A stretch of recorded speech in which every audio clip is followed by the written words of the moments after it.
Tell them about the time we faced them. All right. Well, as I remember. At Avenger headquarters. Because united, the Avengers are strong. Welcome to the Marvel Evolution Show with myself, Andy Stead. And I'm Jarian Gibson. And I'm Alex Stroud. And it's good to be back, guys. It's good to be back. Another week, another episode of She-Hulk, another week's worth of news. How are you both? Alex, how are you? Good. You know, had a nice weekend. I went to an amusement park, got to ride some roller coasters. So, yeah. That's always good. That's always good fun. I'd love to go back, but I've not been back to the States since I was, nearly 20 years now. But we went to is it Adventure Island, or the one that's next door to MGM Studios in Florida, and they've got the Hulk. And Universal? The one that's next door to Universal. I think it's next door to Universal, isn't it? Or is it Universal? But there's the Hulk ride, and there's I think there's a Doctor Doom ride, and then there's a couple of others. We've got two Alexes on the screen. Okay. But yeah, that's good fun. We like a roller coaster in my family. So, Jarian, how are you? I'm good. I'm just a little sore. I decided, I decided after 20, 30 years to play over 30 soccer league, football league for those not in the U.S. And a friend of mine convinced me to play with them. So I was like, I've only coached the kids recently, but I'll give it a shot. And boy, am I sore. And it's all things that you don't expect to be sore as well. Like your legs your legs are going to be sore, but it's all sort of like, your core muscles, eyes where you're twisting and turning. It's good that you're getting back out there, though. That's great. Yeah. It's yourself, though.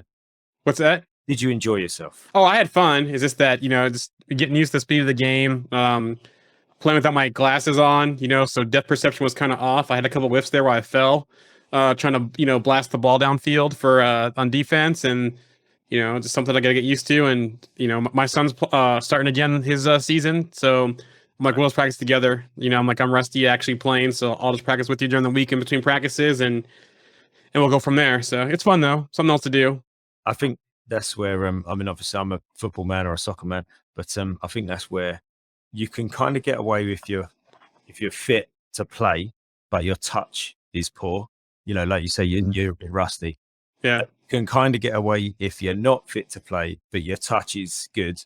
But if your touch is rusty and you're not fit to play, that's really got some catching up to do. Yeah. So, no, that's great. That's great that you got back out of there. That's brilliant. I've been meaning to. I've coached every weekend of my life for the last 21 years, and but I play every now and again. But I'd like to get out there regularly, really, but I just don't have time at the moment. So, it's a shame. Oh, nice, good. So we've had good weekends then, guys, so far. That's good.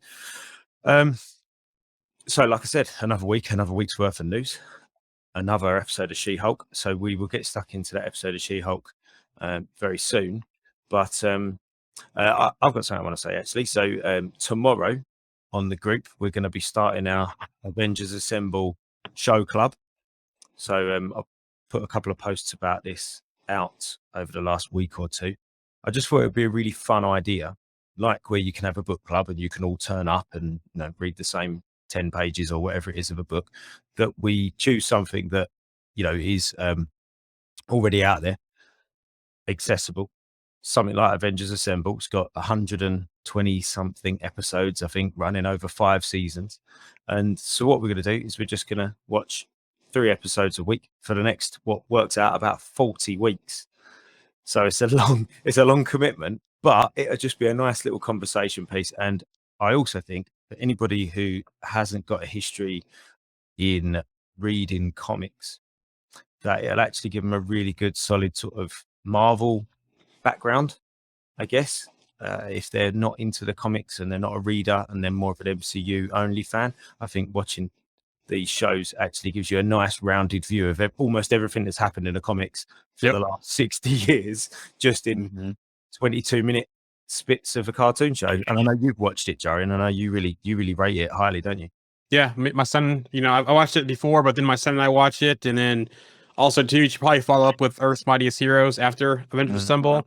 because between those two cartoons, all kinds of stuff, Secret Invasion, Kang, all kinds of good things you can go out within there. Black Widow, Hawkeye stuff. Between those two shows, it will cover a lot of material from the comic books. Yeah, I actually think that those two are some of the best Marvel cartoons that I've ever watched, to be honest. They're so great, and they touch on so many different characters. And I've already watched the first 3 episodes of Yeah. so, I tell you what, I think you're right there, Alex. And as well, what I quite like about those is, and Jaren's touched on it just there as well, is that he's watched them with his son. So, like, what's the age gap there? You know, they're very much good for kids, but also, you know, they're great for adults to watch as well. You know, it's not childish content. It's really good content. So, yeah, looking forward to that actually, and it's going to be a long haul. We're in this for the next sort of year almost. So it'll be fun to see how it develops and people, you know, watching new storylines, like you said, Secret Invasion and all of those kind of things that are going to be cropping up in the MCU. They all crop up in those shows, so it should be fun. But that's going to start sort of officially. Alex has already jumped the gun, but but that's going to start officially on the group tomorrow, and there'll be a thread to be able to talk about those first 3 episodes for the next week, and then we'll start a new thread for the next 3 episodes, and so on and so on and so on. So yeah, that's what's going to be happening. That's what I'm going to be sort of trying to promote tomorrow going forwards. So go on, Jaren. Chat from the group here, from the Facebook group. Marvel is really a mythology at this point, which is, you know, honestly, no arguing there. No. And I've seen a lot of people, there's been a few memes going around, and I know a few people in our group have said that they don't just see these people as fictional characters. You know, they're actual real people. You know, this has actually happened, this stuff almost, you know. So, yeah, that's great. Yeah, that was Fred, by the way. Hi, Fred. How are you? Hey, Fred.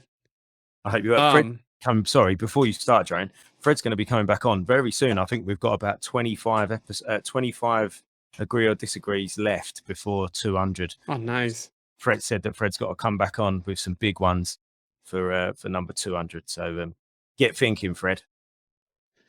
I just wanted to add real quick that we're starting to pick up more viewers on Twitter.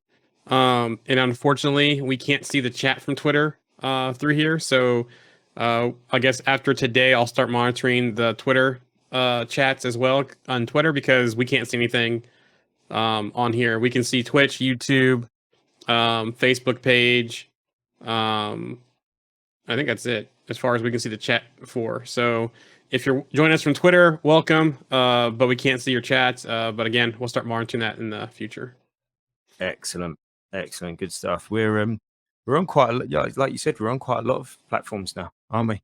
Yep, we stream to Twitch, Marvel Evolution on Twitch, Marvel Evolution Show on YouTube, Marvel Evolution Facebook page, Marvel Evolution Facebook group, our sister groups, the Star Wars one and the DC one, and that's about it. I may add another one called Trovo. If anyone uses that, it's like a clone of Twitch from what I've been looking at. So I might add that one as well.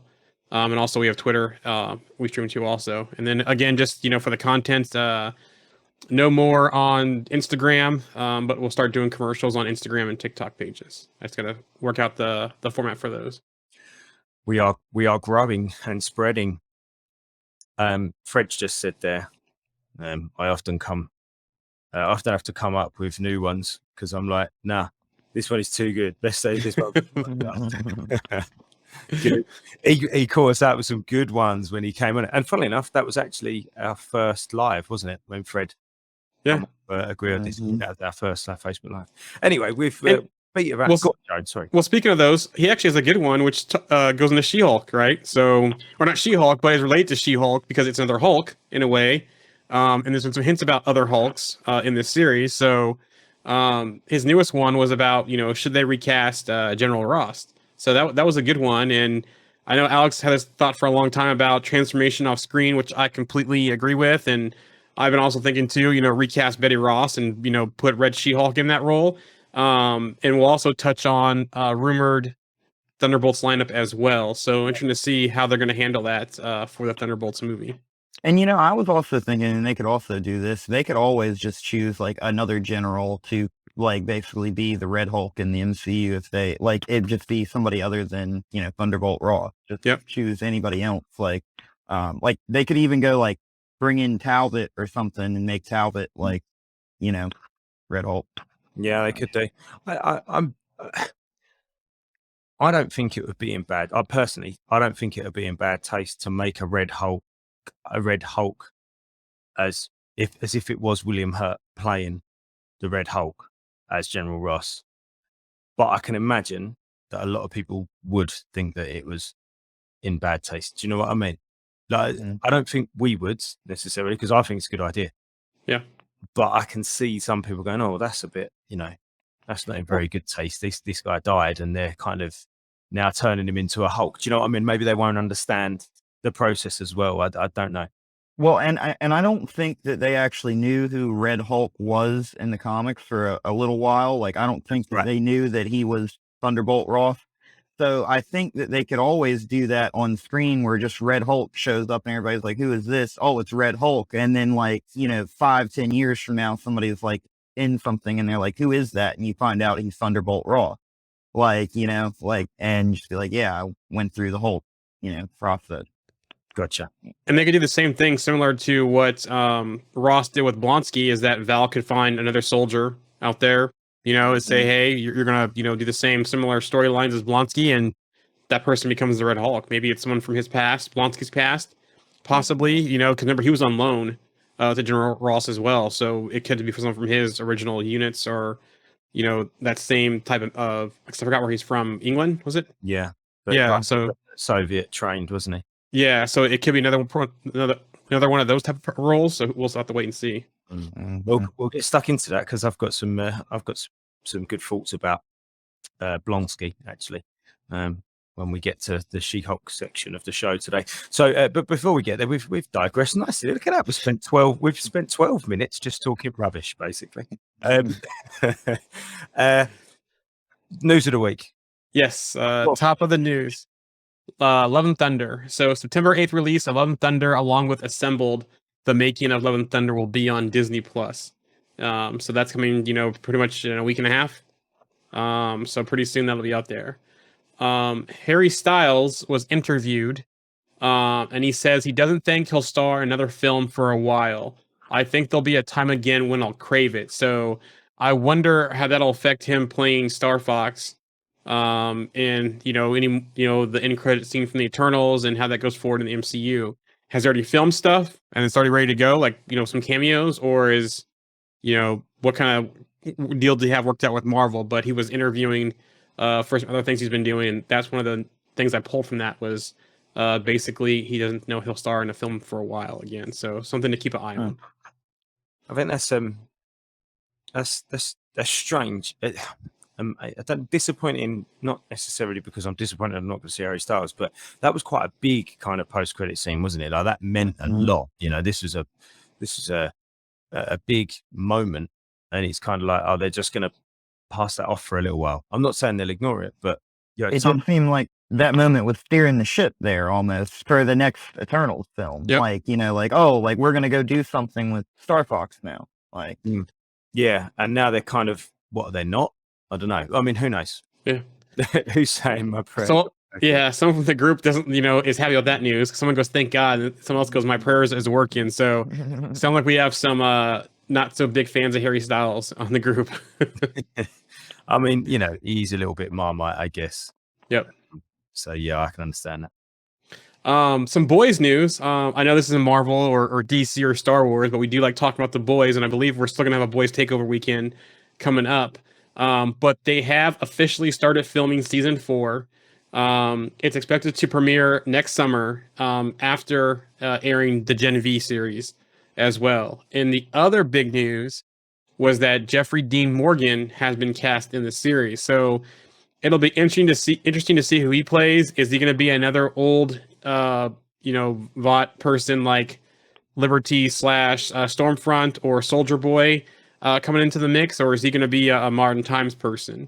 I I think he would be great as the character Tech Knight in The Boys. He's kind of like a Batman-esque kind of like character who is like he's got all these gadgets and stuff like that. And I think he's been kind of in the background of The Boys show for a little bit. I think he had like a movie or something on one episode or something. They kind of did the same thing with Jensen Ackles being Soldier Soldier Boy. Boy. Like they had like a Soldier Boy statue in one episode and like all kinds of stuff. So That actually makes, I didn't even think about that person. That makes pretty good sense for him to play that role. yeah. I think that, I love Jeff Dean Morgan. I think he's brilliant, and he's already kind of. I mean, when he played the comedian in Watchmen as well, he had that sort of more sinister hero type role. So, and as you know, I'm a big fan of Walking Dead. So see him in that as Negan, and I think he's great. And so he's great. He also played Thomas Wayne too, I think, and Yes, to Ben Affleck. was it Affleck or Bale? No, it was Affleck. You're right. It was Affleck. It was Affleck. Yeah, you're right. So, and the girl from The Walking Dead played Martha Wayne. Maggie. Maggie. Yeah. Yeah. As long as we get a mix of JDM from Rampage, Watchmen, and Negan, that kind of mix, I think he'll kill it in anything. So, a couple of comments here. They must invite Misha Collins, and Jared Padalecki. He's awesome. Yeah, Padalecki. And then someone goes, whoever he plays, you already know he's going to be a psychopathic asshole. Like I said, he plays that. Also, too, he was John Winchester in Supernatural. So Supernatural reunion on The Boys. So that's interesting there as well. Nice. But yeah, looking forward to next season. So summer 2023, it'll premiere. Monica Rambeau new comic series where she's Photon.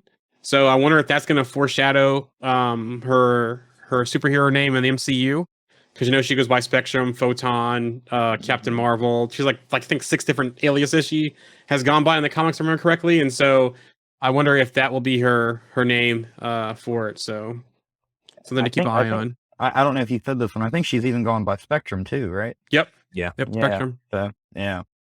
Just a reminder, guys, if you're watching or listening live, like we said, we can't see the people's names on the chat. So maybe just drop your name at the end or just a little initial, because I know that Roxy's on, I know that Fred's on, I know that Zadrunas is on, I know there's a couple of other people on. So if you do drop us a comment, no matter where you're commenting, just put a little initial at the end, just so we've got an idea of who it might be. All right, because it's nice to be able to put a name to a comment.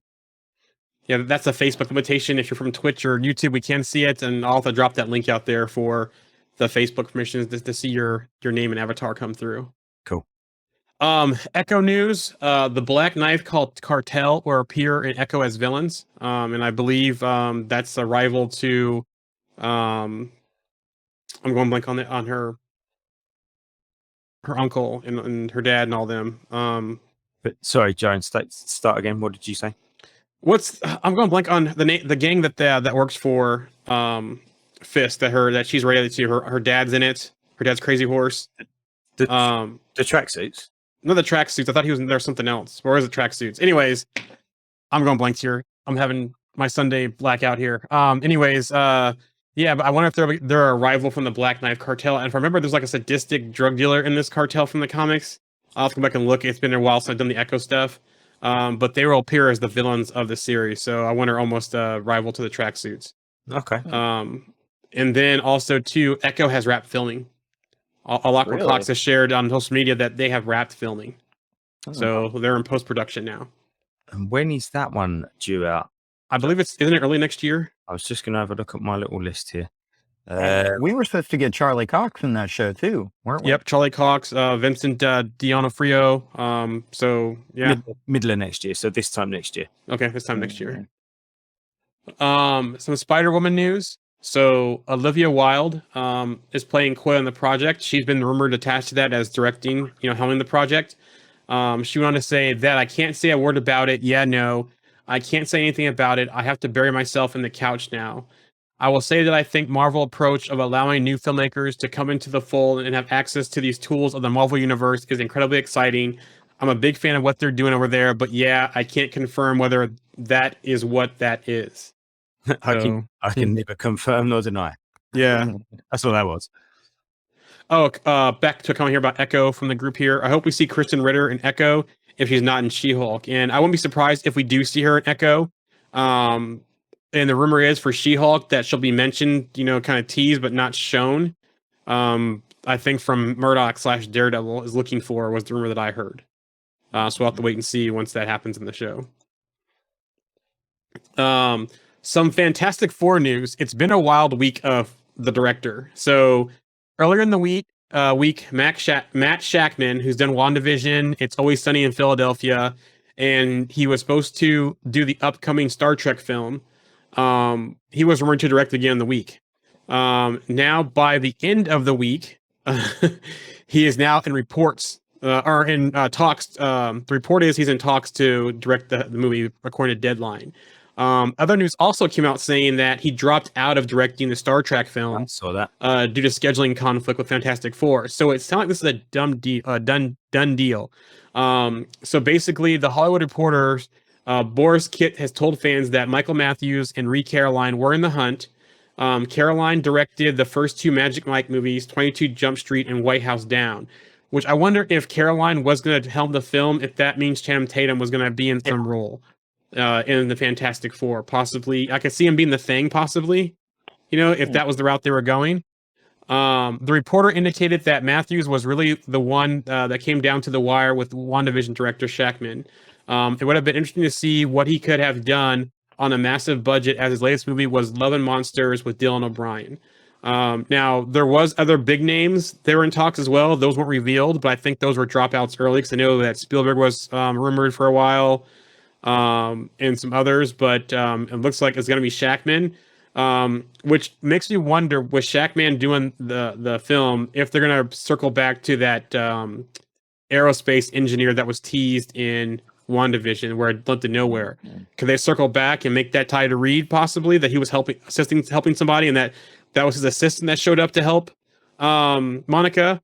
And then also, too, I wonder if any of the rumors of any of the Always Sunny Philadelphia cast will be any of the characters, because I know Glenn Howerton has been one that people have been talking about as Reed Richards as well. So interesting to see how all this plays out with some of these directors being tied to some of these people.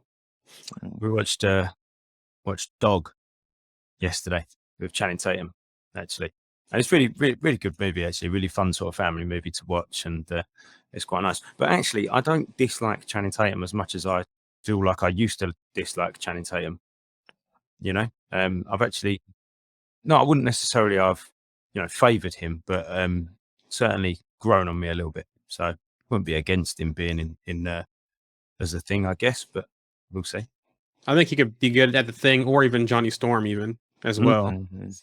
So, Yeah, I think I was just about to say, I think, is he a bit big to be Johnny Storm? He's a big fella, and I don't think he ever yeah. a big fella, was he? But he slimmed down though. So you see the movie like Fighting, where he's with Terrence Howard, where he's like that street fighter from a wrestler. He's kind of slender in that film. He's played some funny roles too. So I think he could pull off Johnny or the Thing. So Yeah. a couple of comments from the group here about that one. He would never drop out of the franchise as big as Star Trek if he wasn't 100% sure he was doing an even bigger one. I agree with that. The next one here, I think John Krasinski done a really good job with Reed Richards' I Am Groot. And this is true. Yeah. This was true as well. He was rumored to be Gambit for a while. I think they even had stuff ready to go, and that film got canceled. So who knows if that will happen if he pulls this role, or if they'll circle back around to that. And and this agree, he had a screenplay written and everything. So it would have been a good Gambit. To be honest. Yeah. Yeah. So interesting there, just to see how that unfolds. But yeah, so it looks like we have a director. It does sound like that probably would be announced at D23. I don't know if the cast will be announced now. I kept saying that was my bet on the cast being announced there, but it sounds like they might be still going through the casting process with that. So I hope we get it, but maybe not. Might get one. Never know. We might get one. Yeah. They might bring out Reed if they've got a Reed. You have something to say, Alex? No, no, Oh. no. Well, no, I mean, I was just gonna throw out there the Glenn Howerton thing about him being a possible Reed Richards. He could totally play like the Maker, like the evil version of Reed. You know what I'm saying? Yep. Like an evil variant or something. Because just like Dennis the psychopath on Yep. Always Funny. Doing the dentist system, and all the women. So That's what you were saying, wasn't it, a few weeks ago about Reed being the villain of his own movie? Yep. And that, if you could get that Maker in there, I know somebody brought up on the group that it might be confusing for normal fans, but I don't know. I don't think it will be confusing. I think we've been introduced to so much within the MCU now, time travel and different multiverses and all sorts of things, that why not having they've already introduced the fact that there's different people in different universes of the same person, two Doctor Stranges and two, Christines or two Wonders or whoever it might be. So why not two people from different times? We've had that before anyway. Gamora, Nebula, we've had loads of Thanos, we've had loads of people from different times turning up. So I think that could work really, really well. I really like that idea when I think Jarian said about Reed being the villain of his own movie. Yeah, and then it was like, well, actually, he already has got a villain. He already is a villain. So and it works. I think it works great. Yeah, and not go ahead. I was going to say, and He Who Remains even said that evil versions will arise of people. So, across the multiverse, there are evil, darker versions of these characters. Yeah, and don't make him a villain in MCU, just make him a villain of that film. And by the end, goes in that arc, he's a hero, and they come together as a team. Because think about it, if they're lost somewhere and they do like a Lost in Space type thing, the team can be pissed at him and blaming him for, the powers, accepting the powers, getting lost, that kind of stuff. And through that movie, they could be going at each other, but by the end, they have to come together to fight some other villain, and then they're a team after that. So I think that would be a good way. It's kind of it's an origin story, but it's a play on the origin story that we haven't seen before. Yeah. And someone from the group said, I like that better, actually, about the Maker route. Good shout, Alex, from the group. And then another comment says, if they do announce the cast of D23, it'll break the internet. I mean, they're going to have to do it then. Where else can they do it to have that kind of publicity? So, we'll have to keep something to keep an eye on, because there's nothing else for the rest of the year that they can do to actually, announce that, other than doing like some special thing on their own. But D23 is the perfect place to see it. Another from the group here would like to see him create the ultimate nullifier. That's a good one as well. So, just think about it. How many of Reed's inventions and stuff have caused him to face villains? Look at what he did with the negative zone, all that kind of stuff, Annihilus, all kind of stuff. It's like what Tony Stark said, we are our own demons, and Reed is just like that. Yeah, I was just about to say that just continues that narrative that they sort of bring it on themselves half the time. You circling back to what we were saying at the top of the episode about General Ross and the Discovery Records, and he's saying, look, since the emergence of Iron Man, there's been untold number of threats that have just turned up from nowhere. But that happens, doesn't it? If you self in power, someone's going to challenge you. So. And Ultron's saying too, it's like, this, invites challenge invites conflict, the whole thing. So it's all there. Yep. Speaking of Thunderbolt Ross again, this is the rumored Thunderbolts lineup, which I don't know if this is even true, because this kind of sounds fishy to me. Baron Zemo, Yelena Belova, Ghost, Taskmaster, hopefully it's the male one, the Abomination, U.S. Agent, Titania, and the Winter Soldier. So I don't know about Zemo in this lineup. I feel like Zemo was in a good place in Falcon and Winter Soldier. He kind of accepted that, and unless they're trying to rehabilitate him and Val's manipulate him to be, hey, this is like your arc to go, rehabilitation route. Yelena makes sense. We saw the closing credits of Black Widow. I could see Ghost, because we haven't heard or seen from Ghost in a long time, and she was kind of out there with Bill. Bill Foster, thank you. After she was kind of healed and still healing from Janet Van Dyne. Taskmaster, please don't bring back the daughter. Do Tony Masters, please. The Abomination, they're totally setting this up from She-Hulk. You can see them going this route, especially with him being in jail. And then when we saw the episode 2, U.S. Agent, again, makes sense from Falcon and Winter Soldier. Titania is an interesting one.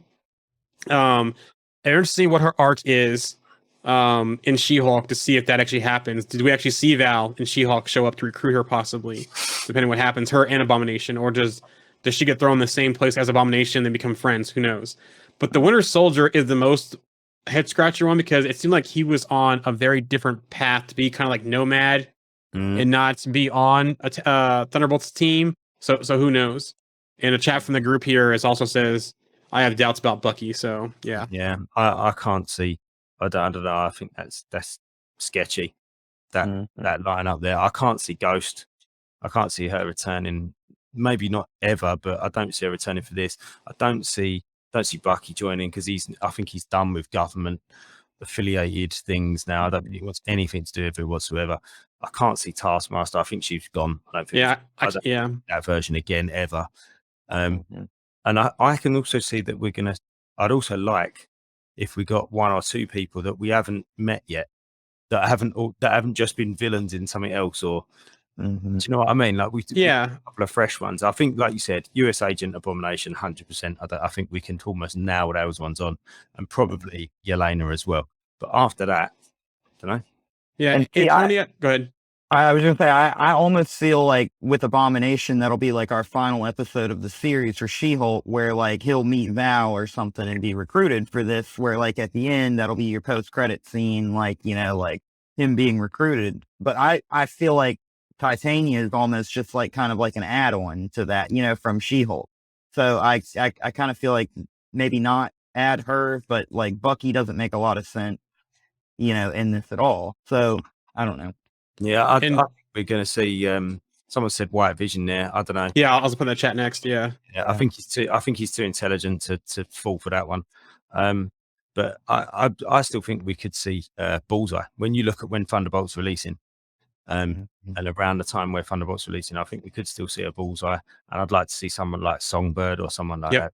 That's what I was going to say. I would say I could see Songbird being that person with Val already, kind of like we saw with Hawkeye and Shield and Thor, because we didn't see Hawkeye until Thor. Right, that's when we first saw Hawkeye. I could see her having someone like Songbird on her side the entire time, and you know, being the one out there with her, and while she's recruiting the others. Back to Antonia, she seemed like she was free. She was done at the end of Black Widow. They called it the protocol. Let's bring Tony Masters in. Stop being lazy. Yeah, seriously. Yeah, agreed. Go get Jensen Ackles to play Tony Masters and make me happy. That'd be awesome. Yeah. Comment. Go ahead. I'll tell you what I'd quite like to see. And I know he wasn't on. Well, actually, correct me if you're wrong. He might have been on the Thunderbolts, but he was on Dark Avengers, but Penance. So it's people, and then into Penance. He was on the Dark Avengers team, wasn't he? He was on the Dark Avengers team. But we could see some sort of amalgamation of the Dark Avengers and the Thunderbolts squidged together a little bit, maybe. I don't know. I know you can make Hammer the replacement in the MCU for Osborn, Justin Hammer. Yeah, you can. I mean, I really liked the Penance character. I loved these, you know, not what he stood for. I don't mean like that. That sounds a bit dark. I didn't mean it like that, but I mean, I loved why he did what he did. You know, and if you don't know about Penance, go and check him out, because he's a really cool character, and it's really sort of hard hitting what he's done to himself because of what happened in Civil War. So really do you think they could recruit someone like Echo possibly, or one of these other upcoming shows? Like maybe we'll even see, because who's going to be their either Iron Man type person? We know that Osborn wore the Iron Patriot armor. That could be Hammer, you know, possibly, or could they try to get Riri and Wakanda Forever possibly as a recruit? So it'll be interesting to see how they do that. Comment here from the group. I could see Zemo being in it and acting on his own agenda while pretending to follow Contessa's orders, which that can make sense for Zemo, but I just feel like Zemo was kind of in that place at the end of Falcon Winter Soldier. Also, too, is what's her name going to be tied to it also?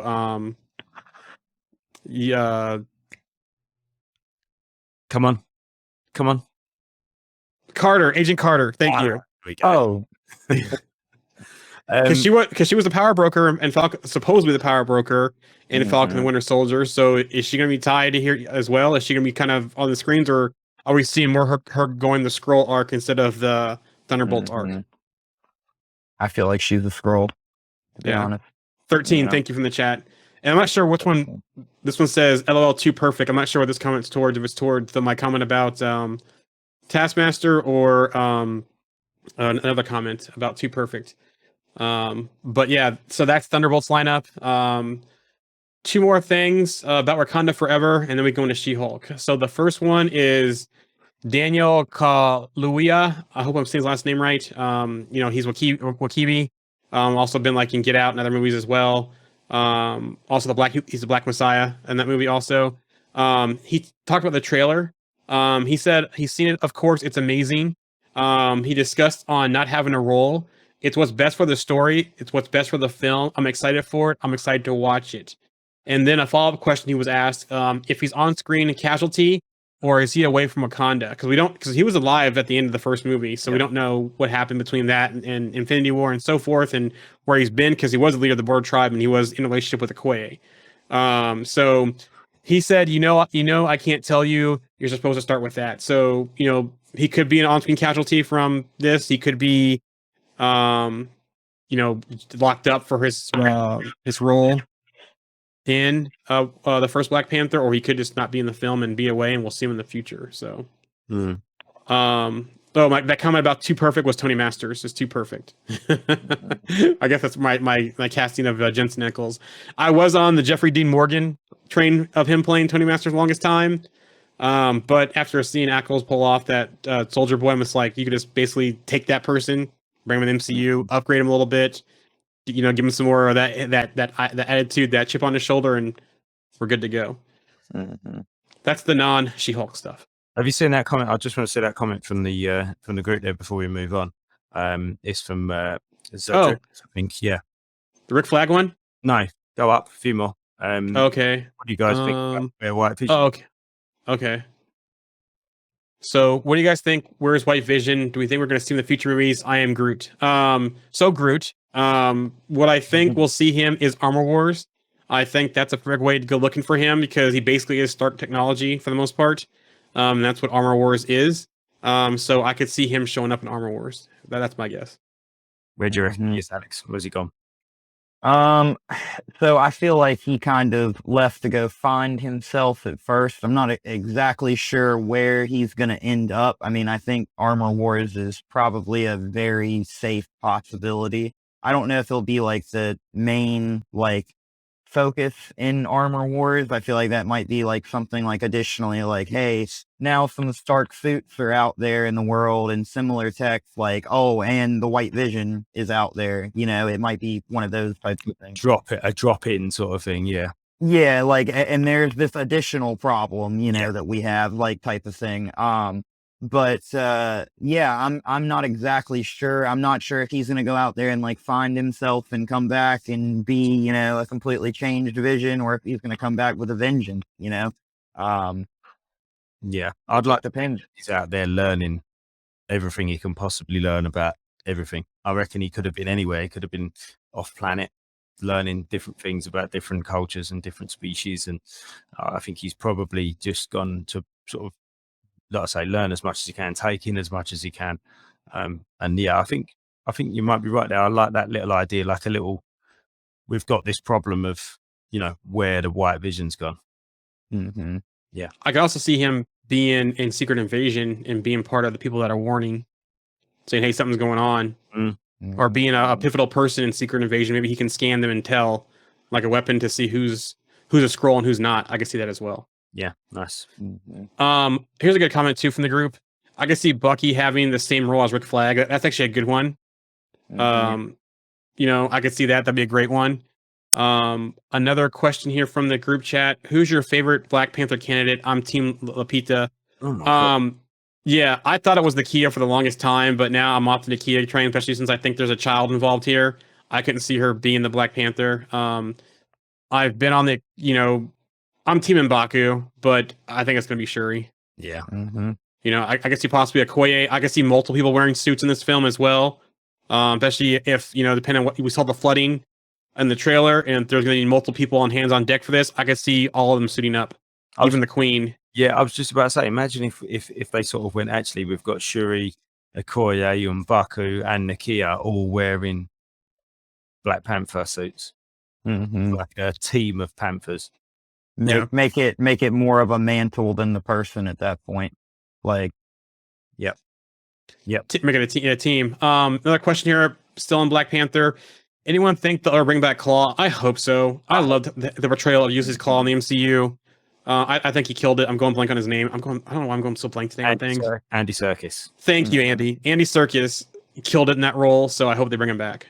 Yeah, I totally agree. He's absolutely brilliant. He's one of those people that as soon as he was on screen, you're like, yeah, I love this guy. Like the moment he entered into Age of Ultron, wasn't he? He was in first, and he was just brilliant. You just wanted to see more of him the whole time. Yep. And I'd really like to see that kind of complete. So the original Secret Wars storyline with Doom and on Battleworld, he was just crazy, wasn't he? He'd lost his mind, and I think that would be a brilliant way to bring him back in, even if it was just for a sort of, in and out, and he's gone again, just for a, bring him back through the multiverse somehow, or bring him back through something, and his mind's all mush, and he was already a bit crazy. So I think this could be a great way to bring it back and show that really, really crazy side of him. So yeah, I think that'd be good.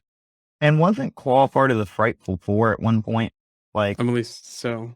yeah, like they've had a few different members that they've slid in and out on that team because it's kind of like a lower end team. But I mean, like, you could always bring him back and team him up with people like that and make him like kind of like an issue at some point down the road, because he's too great of a villain to just like kind of just like tossed out of the way for a long time and then just kind of slide back in.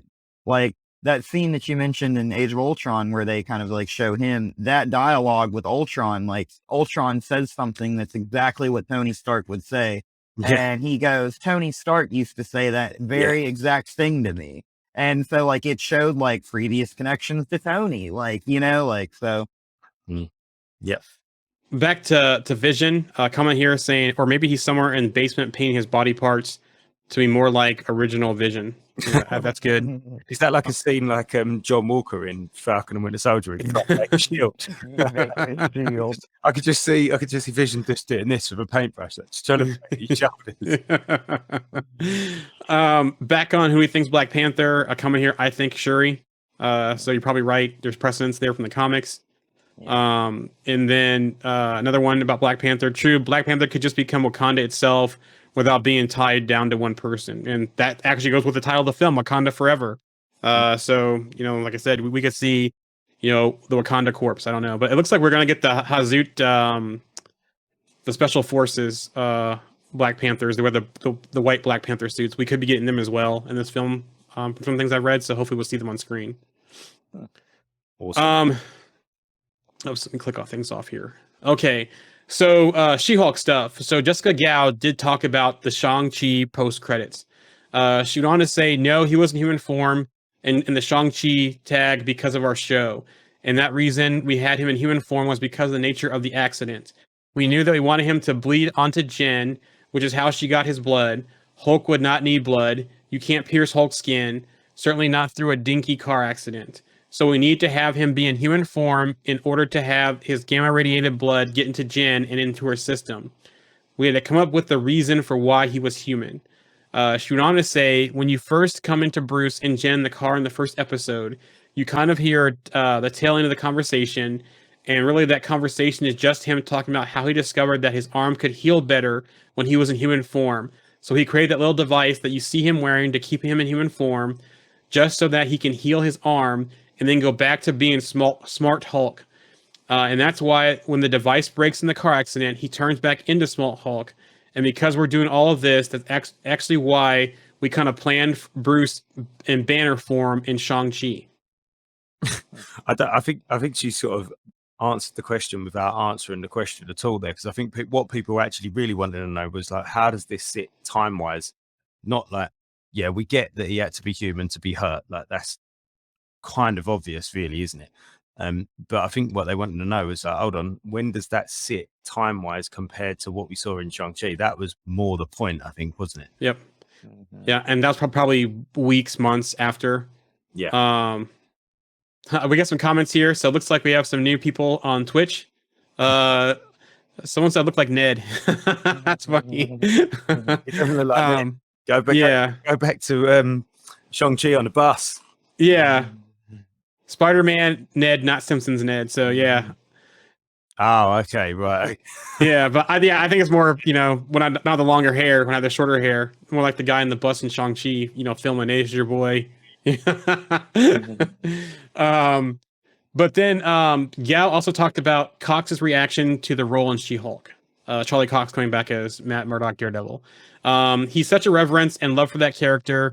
It's clear that the character meant so much to him, but he also came very game to play around. He was totally up for more funny banter and having this dynamic with Jen and She-Hulk.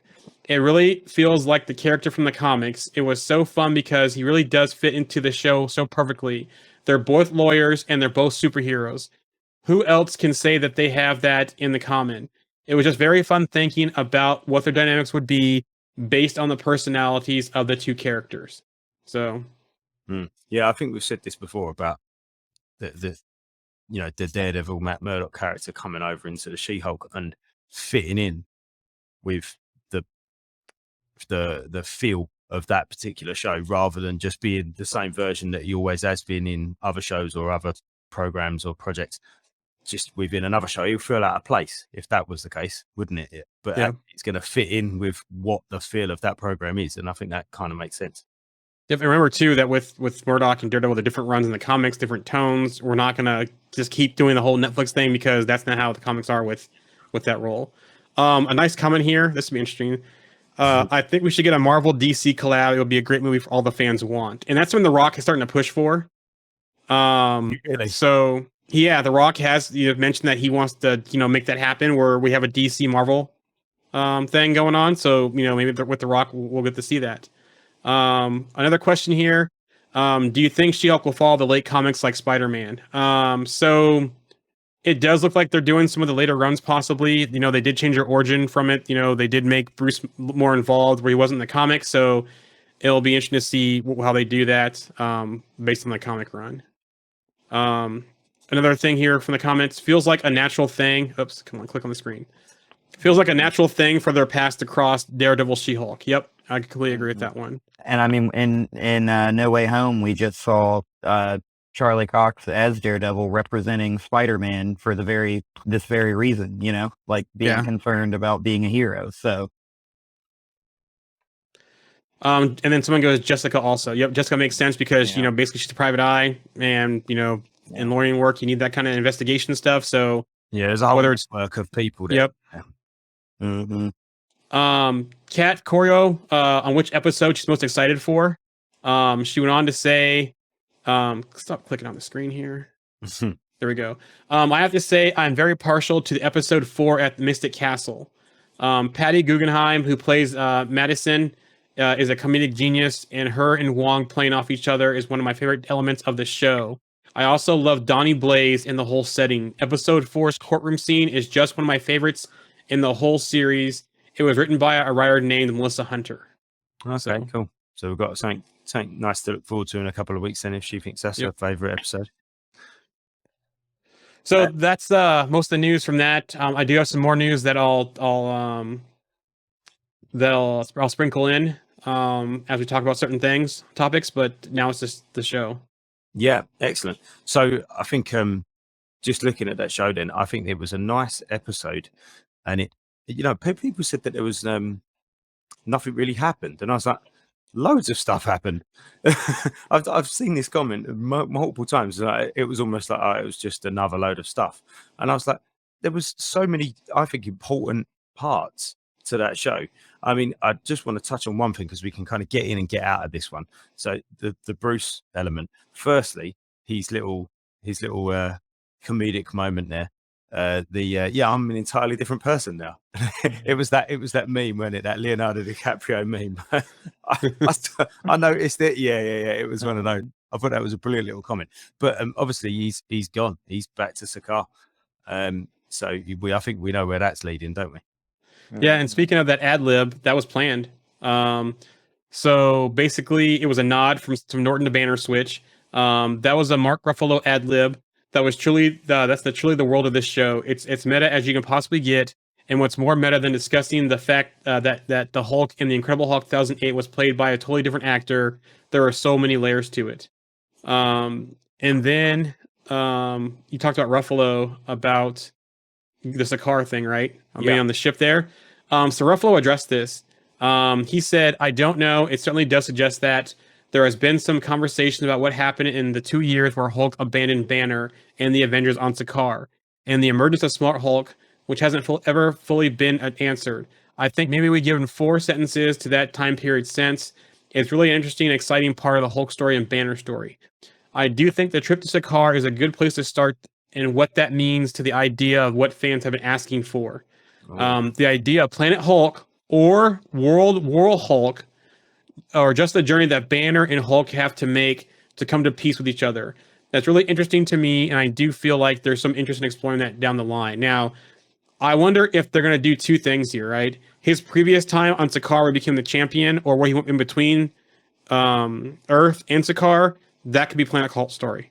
Then what happens, him going back to Sakaar, that could be World Hulk story. So I think they can also blend both of those in here by doing that. Yeah. Mhm.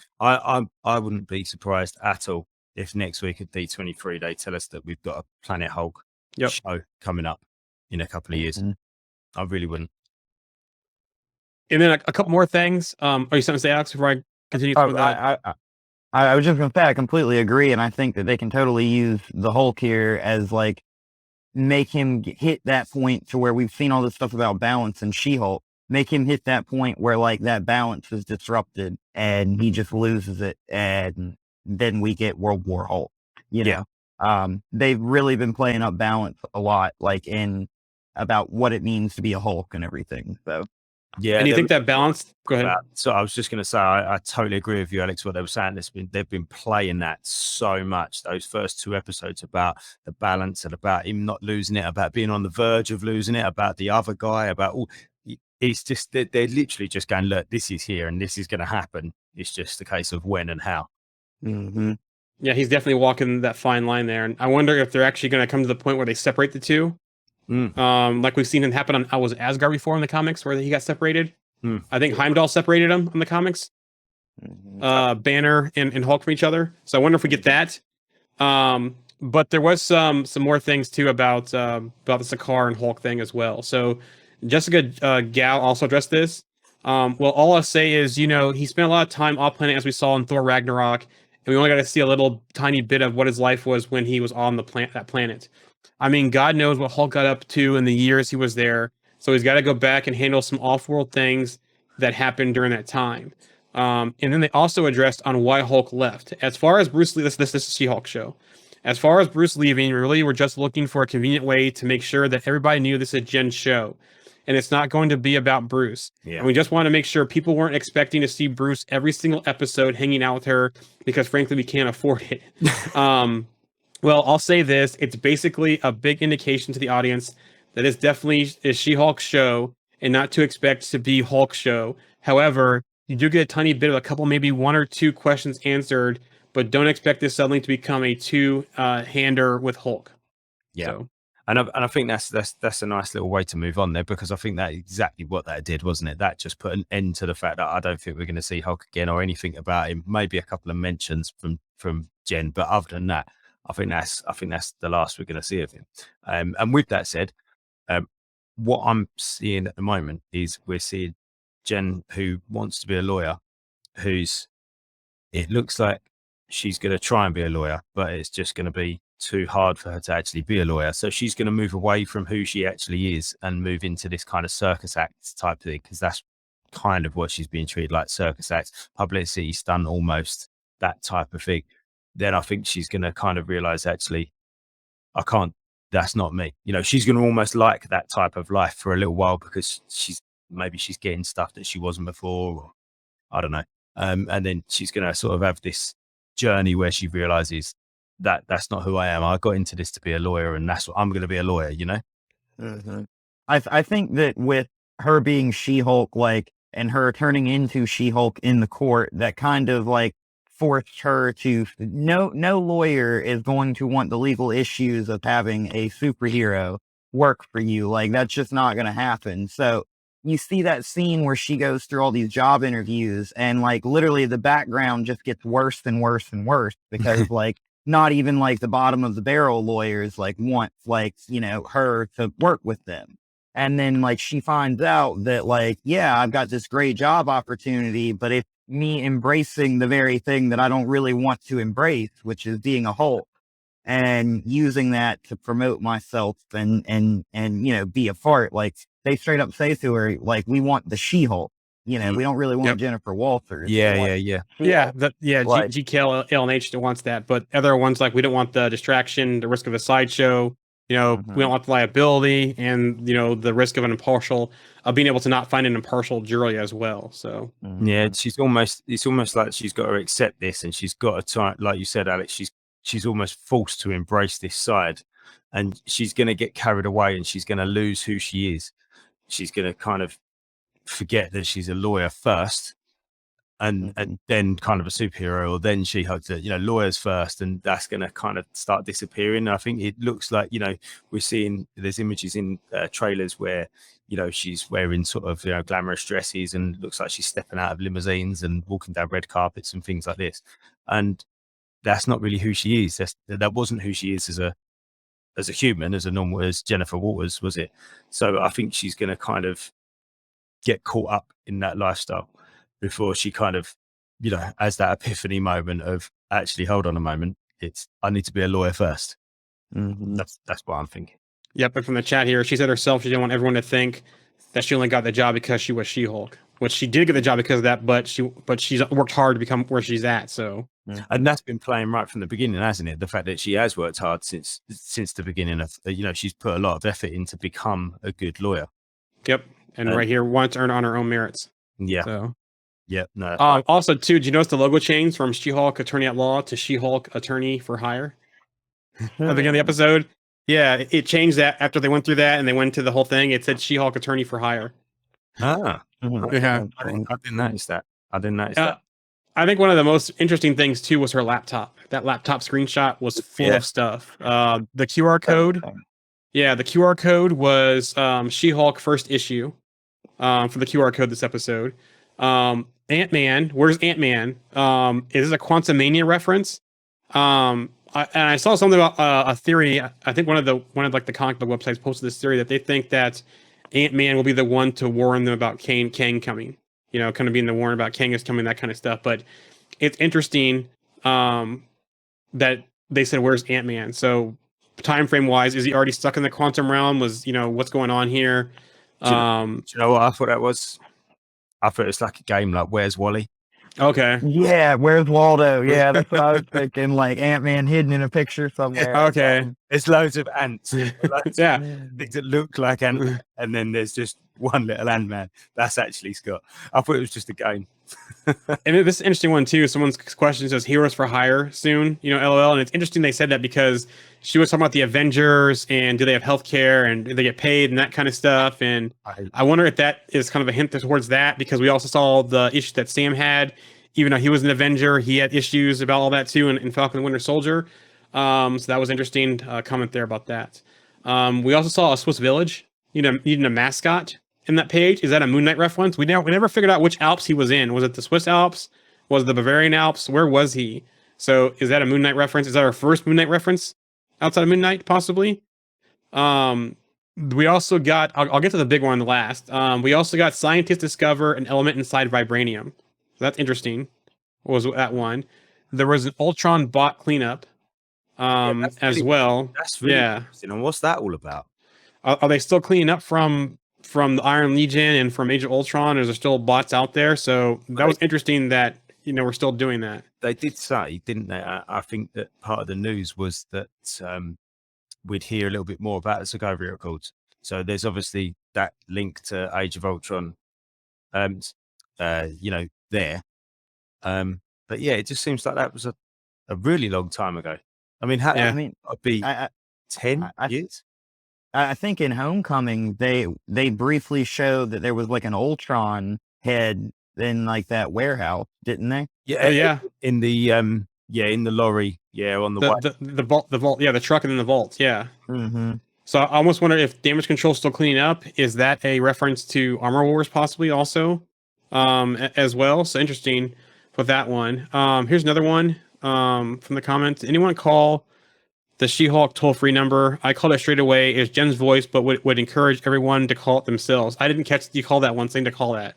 I did not call that one yet, so that's when I gotta do that after the show. I'm not sure. Will it be free from here? Will it be free from the UK? It's an 877 number. It'll be free for us. It's 1-877 She-Hulk. So I don't know. I can try calling it now on speakerphone. That'd be hilarious. Let's see what happens here. Let's put on speakerphone. And you do it now. Do it now. A live phone call. So this is a first. We've got our first live phone call to an Avenger. with She-Hulk. Hi, you've reached the Superhuman Law Division at GOKNH. What? Yep. You can see me, right? Okay, whatever. Your call is very important to us. Our associates are unavailable to take your call at this time, but please stay on the line to hear about our services here at GOKNH.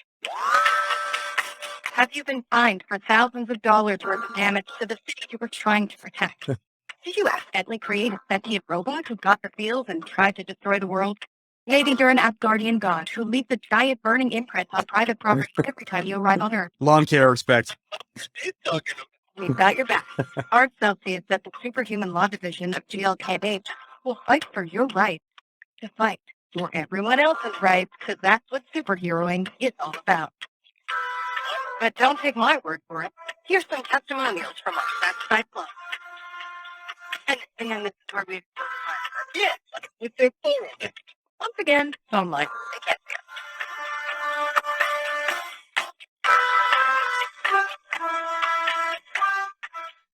That's great. We're done? I was A bit repeating. more. Oh, I was repeating. Yeah. So what's interesting too is like, do it as She-Hulk. It's the same voice. that was brilliant. I love that. I love that. They were great little references as well. Did you Yeah. get a sentient robot that tried to destroy the Earth? Thor, that man has no respect for law. Yeah. That was Age of Ultron too, wasn't it? That was Yes. Age of Ultron. Yeah. Right at the end, wasn't it? Yep. Mhm. Yeah. And I think that might be Zadrunas that's saying he's in Germany there. So he can't call the number, but I wanted to. Well, there you go. There you go. So on that page, there was two big things, and everyone's complaining that there's been no references to Eternals other than some Kingo stuff. Well, we have our first thing about Eternals that's not Kingo related. They talked about why is there a giant statue of a man sticking out of the ocean? So Tiamat is, he's out there. They know he's there, but that's the first time we've seen a reference to Tiamat that everyone's been asking about the emergence and how come no one's doing this. So there you go with that one. But the next biggest one, and this is the biggest bombshell on that page, we have a Mutants tease. Basically, it says, man fights with metal claws in a bar brawl. That definitely sounds like Logan and Wolverine to reference right there in Mutants. So I wonder where they're gonna go with that from this show, because they kept saying there's all kinds of stuff they're putting in the show. So I wonder if we actually have a case Yeah. come up in the series about that. It's nice that they keep dropping these sort of, some of them more subtle than others. I mean, how many normal people, I don't class any of you as normal, by the way. Normal people got to pause it at that moment in time and read our laptop. We all do. But, Yeah. but it's nice that they're dropping these little hints in about the mutants. Just here, there, last sort of year or so, they've had a few more hints, haven't we? It's nice that they're layering it up for us. If they do this would be a cool Wolverine cameo, or a cool I'm going blank again. Wolverine cameo for the current Wolverine. Hugh Jackman. Yes, thank you. I don't know why I'm going so blank today. To be fair, the others I accept, but how can you forget Hugh Jackman? Yeah. One of the most famous people in the world. You really are going to Anyway, This would be a great cameo for Hugh Jackman if you were to do one more cameo in court, because remember we saw him in the early X-Men movies, like the First Class, when they were recruiting him, and he told them to F off. He was sitting in the bar drinking. This would be a great way to tie to that kind of thing, as a kind of thing like that, and to have that in the show of him being in court because of that scene he got in a fight right after that, after Eric and Charles approached him. it'd almost be a nice way for him to kind of sort of on screen say not say thank you or goodbye, thank you and goodbye to the fans, because he could do a fourth wall break. Yep. And sort of say, you know, because let's face it, you know, he's been awesome as Wolverine, and he's kind of been the sort of face of that whole franchise for 20 years almost, however long it's been going on for. You know, some people have literally grown up with Hugh Jackman as Wolverine. And it'd be a nice way to sort of cap that off, wouldn't it? Yeah. I have a thing. So if anyone from Marvel's listening out there, the perfect brawl would be him and Deadpool fighting in a bar. And instead of Deadpool breaking the fourth wall, Wolverine breaks the fourth wall and says, "Hey, look, the guy in the red's been doing all these years. Why can't I?" You know, kind of a thing, and then kind of say thank you, and then flash back to the courtroom. That would be a great way to do it. To just having him and Deadpool in a fight in a bar. Yeah. That'd be quite funny. Maybe this is the Deadpool turn up for the first time. Yeah. He could turn this as him and Wade drinking, in a fight, not in Deadpool, clothes, or Deadpool, and he could be in Deadpool costume, and Logan chilling out, and they get in a fight for some reason. Yep. There's a question here from the chat about Eternals 2. What do you guys think we're going to be sprites? I think she's going to be like a sprite new commercial face. I'm not sure what that question means. No. I'm not. I think it might mean, like, in regards to, you remember how Sprite became human and disappeared? Like what's gonna happen to her? Like, is she just gonna start go aging into the background and disappear, and we'll never see her again? I guess. Like, I think it's maybe where that question comes. Or we see her as a grown woman. Yeah.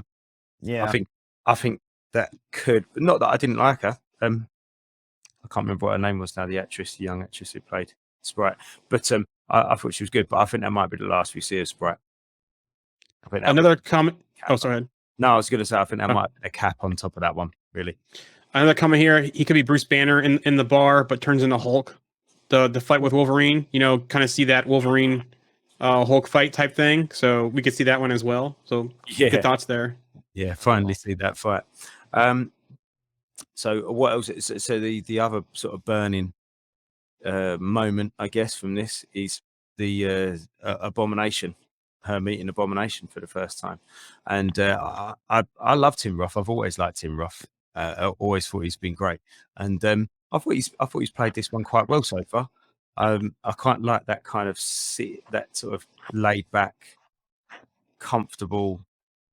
He's almost comfortable with surroundings, and I think he's just sort of content. He seems very content at this point in time, doesn't he? He's got a plan of how he's going to get out of what he's going to do. He's going to meet these 7 soulmates. Who are these 7 soulmates? I think it's all fake. I think it's like a psychological test that Val's doing to see if he's the same across multiple people, and if he acts exactly the same. I think that's going to be your post-credit scene. He's going to go to meet one of them or all of them and find out they're all fake people. And Val's going to be like, yeah, this was all my test. I can see that. That's just my little theory on that. But I thought it could be a Thunderbolts tie in there, possibly. Mm-hmm. Or I thought it could also be with him being with Wong and training with Wong, that possibly Wong could take him to Convertage. Mm-hmm. My thought on that whole thing as well is, I say my thought, I don't know, I'm just spitballing really, that Wong could be a Skrull. One could be a Skrull and train in Abomination. And I know everyone's like, oh, yeah, but the Skrulls can't copy powers. They can. Certain Skrulls can. And Skrulls can. Super Skrulls can. Yeah, War Skrulls can. But also, we've also seen that actually people can learn magic. And it doesn't have to be humans either. I mean, Ned's learned magic. And we know that Rintrah's learned magic. People can learn magic. So a Skrull could learn magic. And especially if it's a Skrull that can replicate powers as well. So Wong could be a Skrull. Wong and Val could be working together to create a Thunderbolts team that's going to destable Earth's governments. So these guys come together and think that they're doing something good, but actually they're doing something for the Skrulls. And then they actually do come together and become a team for their own movie later. That would be a huge twist, especially with Wong being the Sorcerer Supreme. Yeah, exactly. Yeah, that was just a thought that I had, and I thought, yeah, that would be an M. Night Shyamalan twist. Mhm. But I could see it though. I could see him and or Val being Skrull. So, Mhm.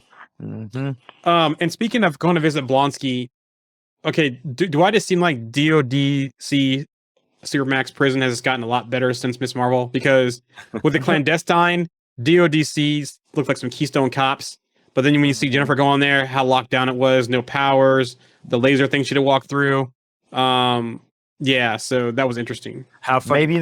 Maybe their inability in Miss Marvel just came from the fact of they didn't know who they were or what they could do. So maybe that's why they just put them on a pipe and split them down. You know, like I don't Maybe know that there. maybe that's how they get everybody in there, put them in on a pipe. But how So funny, there's a how funny was that? Sorry, Jerome, 1 second. Yeah. How funny was that when they was bringing her in before they even said it? When before she even said about the Chianti, I was like, that's the Silence of the Lambs reference. Yep, exactly. And then she was like, oh, I'm gonna get a nice Chianti at the end of it or something, didn't she?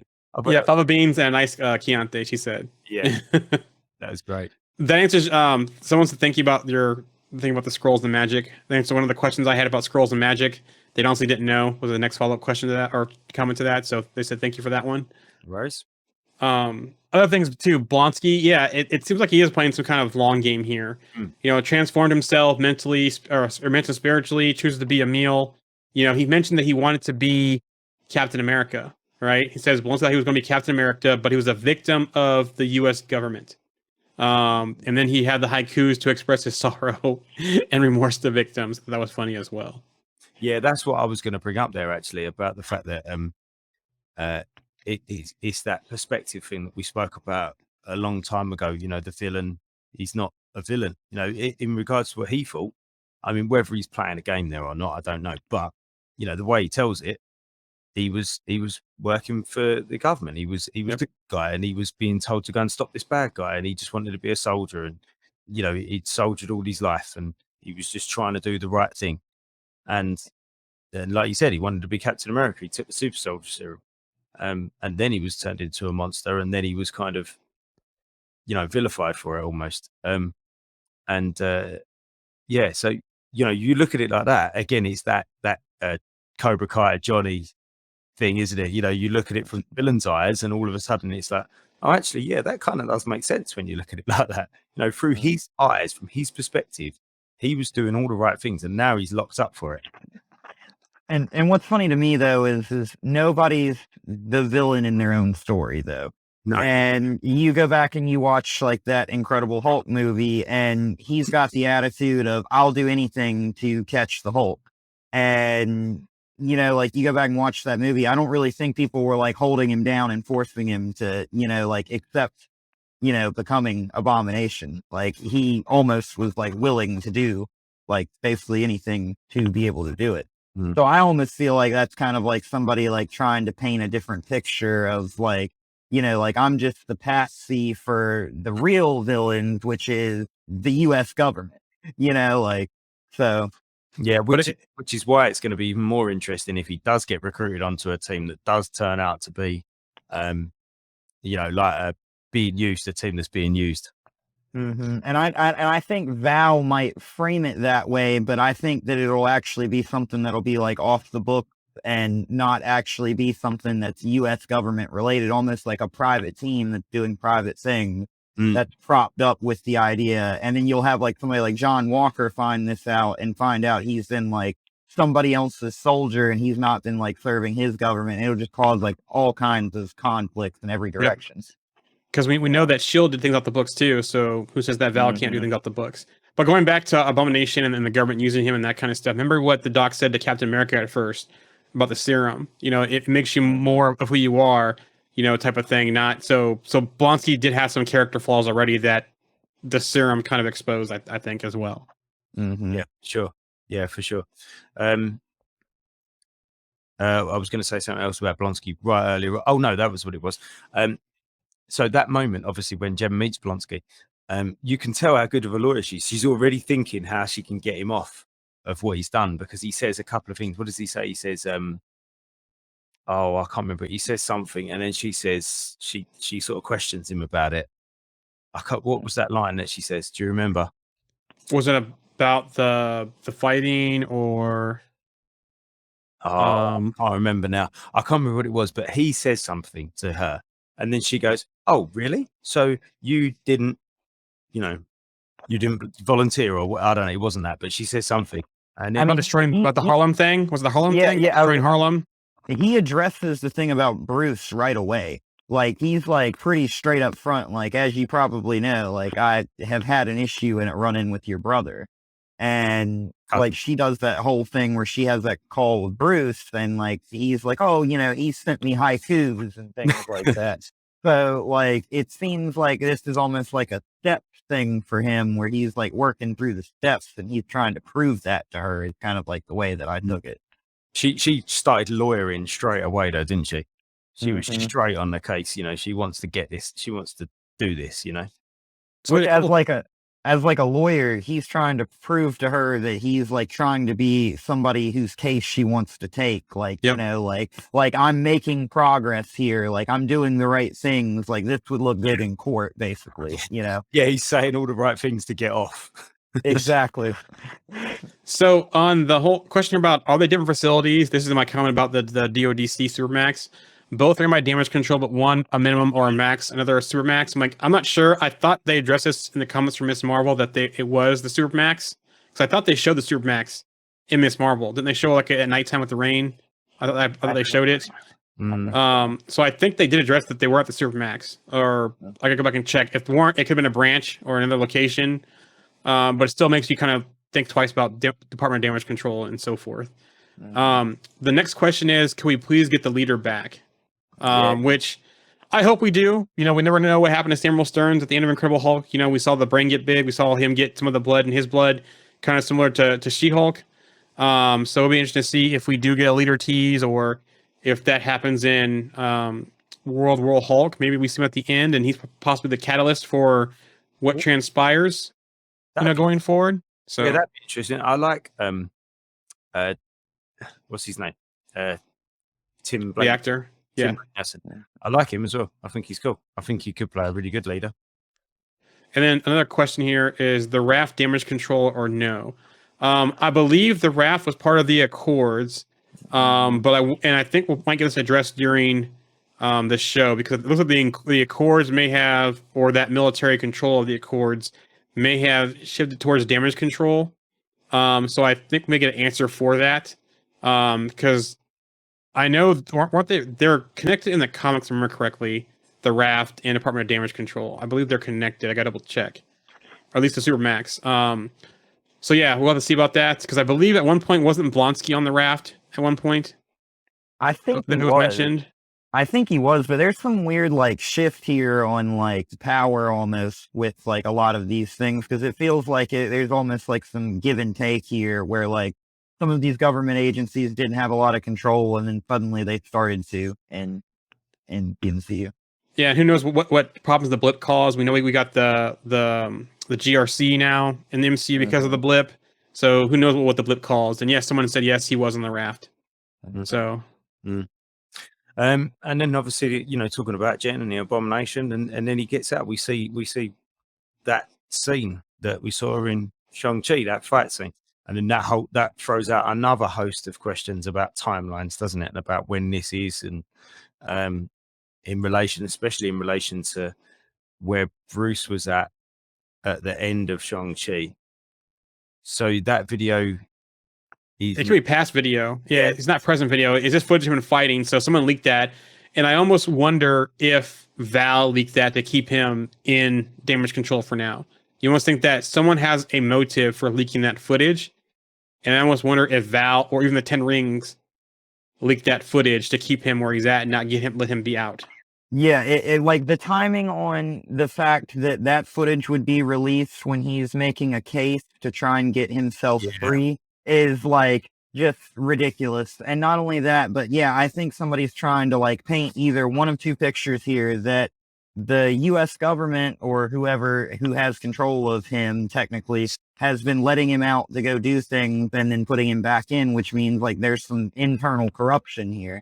Or, like he's like actually somebody else's patsy could also be the thing here, that like somebody may have released it in actually a benefit to his case that says like, yeah, people have been using him, and here's live footage of him being used in a fight club that they allowed. The other thing too could be is that maybe they use as part of his training. Whoever, like whether it's Ross or Val or whoever, this could be used as part of his training to make sure that if he does get out or if they need to get him on a team, that he can't handle himself. And maybe Wong was, that could back with any scroll theory, or maybe Wong just became across and become friends. I don't know. Well, I mean, think about the links there.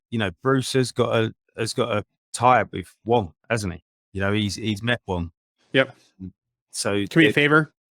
Yeah, that's it. They've got a bit of a relationship going on. So what happened in the 5 years? In the blip? Did Bruce introduce? Obviously, Abomination kind of made his amends with, or Blonsky made his amends with Bruce. So then, did Bruce kind of, see if Wong could help him out somehow? I don't know. Yeah. Back on the whole raft and damage control, someone goes, maybe they transfer agencies to run it. That could happen too as well, because DODC came in after the Avengers movie where we had. So who knows? Yeah. Any other thoughts on She-Hulk, guys?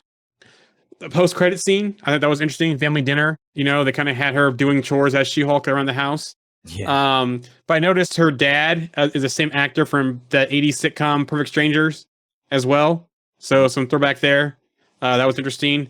And that's the main thing there. I thought that was funny with the making her do chores as She-Hulk. Yeah. Put the TV up. I love Trash out. picking up the car, like by the like it's just like, Yeah. You're sort of, come on, when's this going to finish? I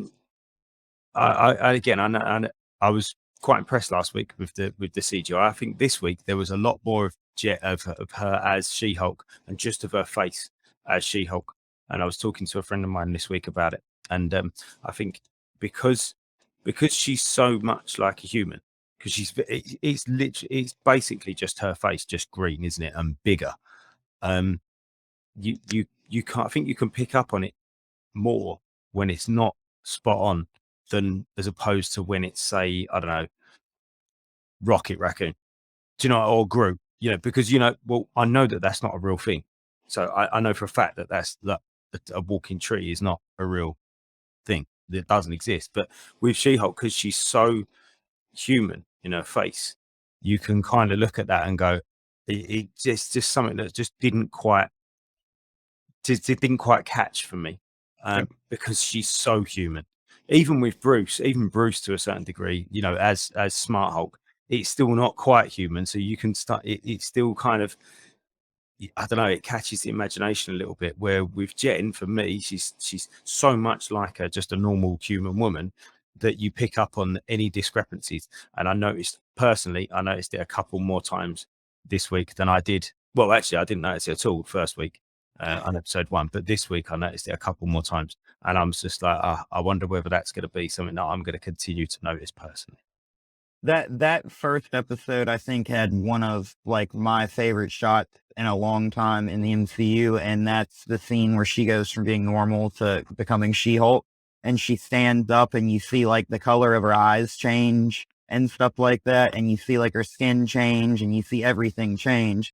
And she has that moment where Titania's like, "Who the hell are you supposed to be?" And she's like, "She-Hulk, attorney at law," or whatever, or Jennifer Walters, the attorney at law.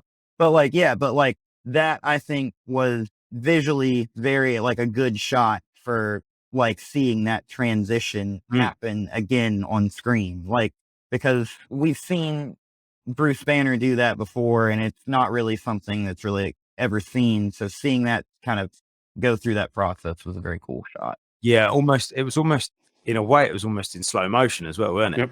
Like you saw, like we've kind of seen it with Bruce, but you've not really seen it with Bruce, have you? Because you see his arm doing it or his foot doing it, and then you kind of see his shoulder, and then he kind of just is. But with Jen, you got, here's her face, and then there you go. Now she's She-Hulk. I think the best that we got it was in Avengers when the always angry. Oh yeah, I think that's the best transformation that we've had on screen of Banner to Hulk was that one there. Yeah, that was cool. Yeah, Yeah. A couple of things in the chat. I think she's great. Only wish the episodes were longer. Yeah. I actually think the episodes are actually pretty good on time because it's, like I said, it's that sitcom style. Yeah, they could be a little longer, but I don't know. I think they kind of drag things out. They did it longer. I don't know. Alex, I think the pacing's pretty good. Like Yeah. for a few parts, like they throw a lot of stuff in pretty quickly, and they move like pretty quick with some things, and then they kind of slow it down for the things that may need a little bit more light, I think. But yeah, Antonio on our discussion thread pointed out the fact that did anybody notice that the episode lengths are the average, so in minutes are the average sort of comic page count, so 22 23 minutes as opposed to, or compared to 22 23 pages of a comic. That's a good point. That's a great point. Good parallel there. Yeah. Another comment here. I imagine being her husband. If you do something wrong, then you're gonna fly through a window. Okay. So, any closing thoughts on episode 2 of She-Hulk? No. No. All right. Well, I think we can begin to wrap this one up then, guys. It's been another good episode. Chatted about lots of stuff. As I said at the top, got the Avengers Assemble show club starting tomorrow. We'll get our group awards out later on this week as well, because August will be finished.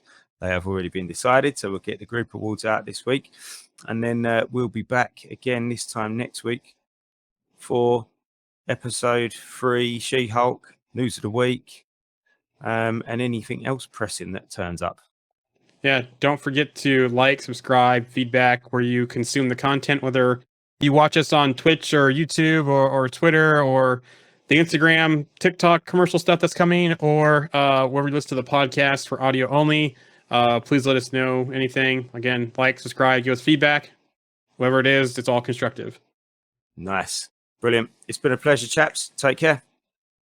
Have a good one. guys. Why don't you tell them about the time we faced All right. Well, as I remember, at Avenger headquarters?